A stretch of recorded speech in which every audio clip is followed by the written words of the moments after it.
नमस्कार, दिन भर की बड़ी खबरों में आपका स्वागत है। मैं हूं प्रिया और आइए नजर डालते हैं अब तक की कुछ मुख्य खबरों पर। सबसे पहली खबर, पश्चिम बंगाल की मुख्यमंत्री ममता बनर्जी ने एक बार फिर केंद्र की नरेंद्र मोदी सरकार पर हमला किया है। उन्होंने वेस्ट बंगाल में ईडी, एनआईए और अन्य केंद्रीय जांच एजेंसियों की कार्रवाई को लेकर केंद्र सरकार पर तंज भी कसा।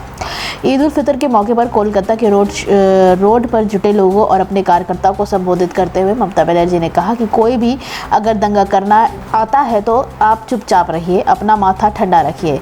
यदि कोई ब्लास्ट होता है तो वे भाजपा एनआईए को भेज देती है कि सबको गिरफ्तार कर लो। सबको गिरफ्तार करते करते आपका देश ही सूना हो जाएगा।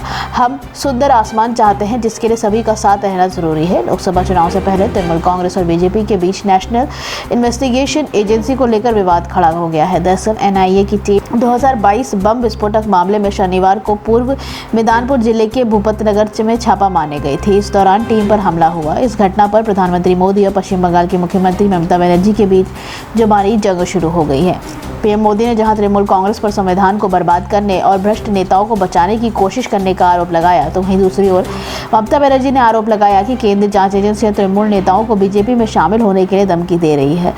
दोनों नेताओं के बीच चल रही जुबानी जंग के दौरान एनआईए की तरफ से एक बयान जारी किया गया है, जिसमें कहा गया है कि वह बिना गलत इरादे के छापामारी के लिए पहुंची थी, लेकिन टीम पर हमला कर दिया गया था।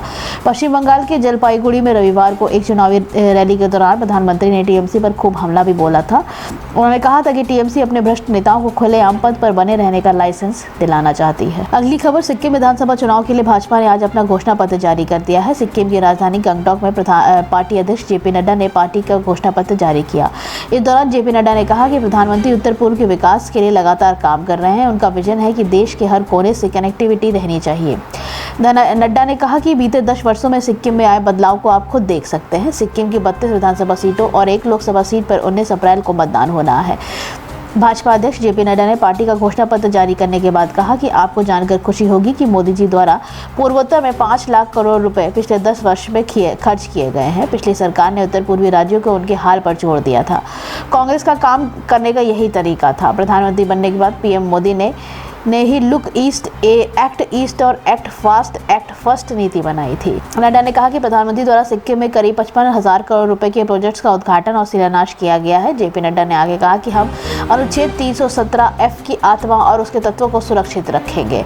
अनुच्छेद 371F के तहत सिक्किम में रहने वाले किसी भी नागरिक को भारतीय नागरिक के रूप में परिभाषित किया जाता है। इस तहत 1961 के रजिस्टर में दर्ज लोगों को भी सिक्किम के मूल निवासियों को बराबर लाभ दिए गए हैं। राज्य के केंद्र सरकार के सहयोग के विश्व स्तरीय प्रबंधन संस्थान IIM स्थापित किया जाएगा। जेपी नड्डा ने कहा कि भाजपा सिक्किम में नेशनल इंस्टीट्यूट ऑफ डिजाइन का भी निर्माण कराएगी। राज्य के युवाओं को सशक्त करने और पर्यटन को बढ़ावा देने के लिए भाजपा अपने घोषणा पत्र में राज्य में होटल मैनेजमेंट संस्थान का निर्माण कराने का भी ऐलान किया है।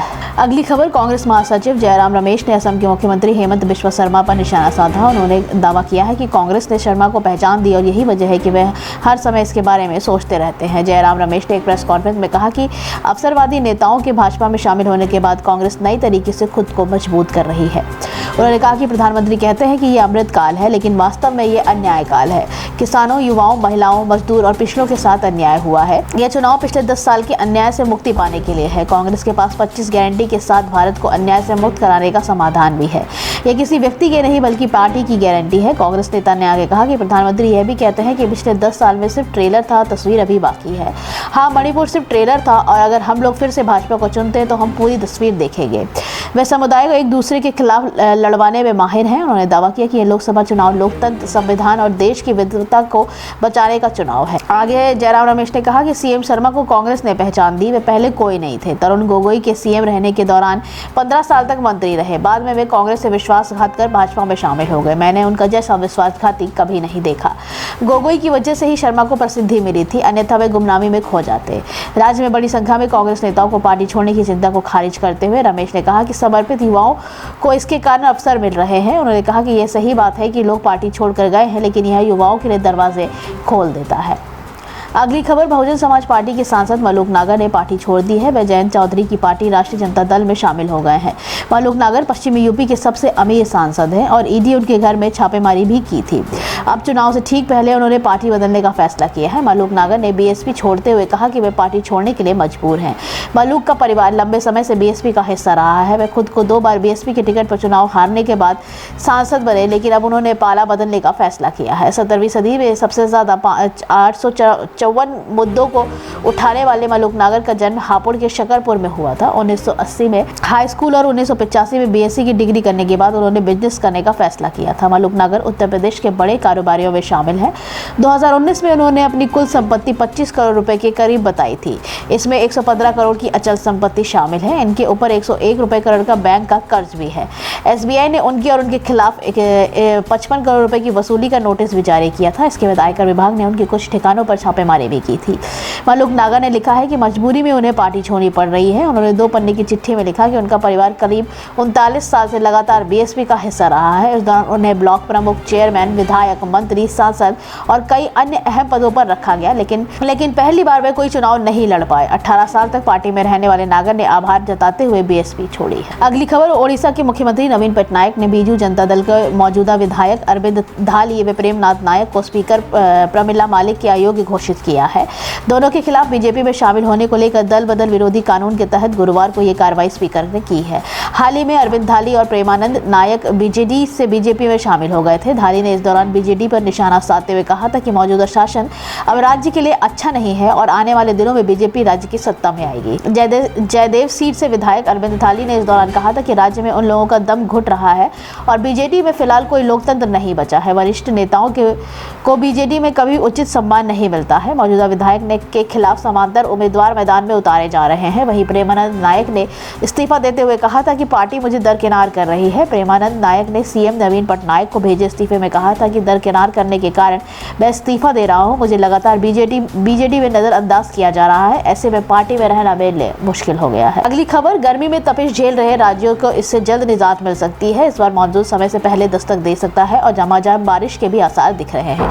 हालांकि इसको लेकर मौसम विभाग ने अपनी भविष्यवाणी नहीं की है, लेकिन विशेषज्ञों के मुताबिक इंडियन ओशियंस डेवलप और ला नीना के स्थितियों के एक साथ सक्रिय हो जाने से इस साल मॉनसून जल्दी दस्तक दे सकता है। ये सीमावर्ती घटनाएं देश के कई हिस्सों में संभावित रूप से भारी बारिश के साथ एक मजबूत मॉनसून की स्थिति भी पैदा कर रही है। एक रिपोर्ट के मुताबिक अल नीना इफेक्ट एक आवर्ती मौसम की घटना है जो मध्य और पूर्वी प्रशांत महासागर के औसत से अधिक ठंडे समुद्री सतह तापमान और हिंद महासागर डिपोल और हिंद महासागर में समुद्र की सतह तापमान में उतार चढ़ाव की वजह से बनती है। अनुमान यह है कि परस्पर जुड़ी गतिशील दक्षिण पश्चिमी मॉनसून को महत्वपूर्ण रूप से प्रभावित करेगी। अधिकांश मौसम मॉड्यूल भूमध्य रेखा हिंद महासागर पर एक सकारात्मक आईओडी चरण का सुझाव देते हैं जो प्रशांत क्षेत्र में अल नीना के गठन के साथ मेल खाता है। मॉनसून की पृष्ठभूमि में इन घटनाओं के साथ एक अस्तित्व यह दर्शाता है कि यह कारक आमतौर पर जुलाई से सितंबर तक अनुभव करने वाली चरम मानसून स्थितियों को बढ़ा सकता है। सामने आ रही अल नीना स्थितियों और आयोडिक घटना के अवलोकन मुख्य मानसून अभिसरण क्षेत्र के पश्चिम की ओर बदलाव का इशारा करते हैं। इससे समुद्र तट के पास अरब सागर की एक प्रतिक्रिया शुरू होती है जिससे बड़े पैमाने पर ऊपर की ओर गति होती है जो प्रचलित मानसून प्रणाली को समर्थन करती है जिससे पूरे मौसम में वर्षा में वृद्धि होती है। आखिरी खबर, देश में चुनावी माहौल है और ऐसे में रक्षा मंत्री राजनाथ सिंह ने पड़ोसी देश चीन और पाकिस्तान को लेकर कहा है कि भारत पर बुरी नजर रखने वालों को मुंह तोड़ जवाब दिया जाएगा। उन्होंने चीन को कड़ा संदेश देते हुए कहा है कि पीएम मोदी की सत्ता में रहते हुए देश की जमीन का 1 इंच भी कब्जा नहीं कर सकता। तो वह पाकिस्तान को निशाने पर लेते हुए उन्होंने कहा कि पाकिस्तान को आतंकवाद का खामियाजा भुगतना पड़ेगा। रक्षा मंत्री ने कहा कि जिंदगी में दोस्त बदल सकते हैं लेकिन पड़ोसी नहीं। पीओके हमारा था और रहेगा। अगर पाकिस्तान को लगता है कि आतंकवाद को काबू कर पाने में असमर्थ है तो भारत सहयोग करने को तैयार है। आतंकवाद को रोकने के लिए भारत सहयोग करने को तैयार है। पाकिस्तान को आतंकवाद का खामियाजा भुगतना पड़ेगा। आज के लिए बस इतना ही। बाकी खबरें जानने के लिए देखते रहिए द पब्लिक इंडिया। धन्यवाद।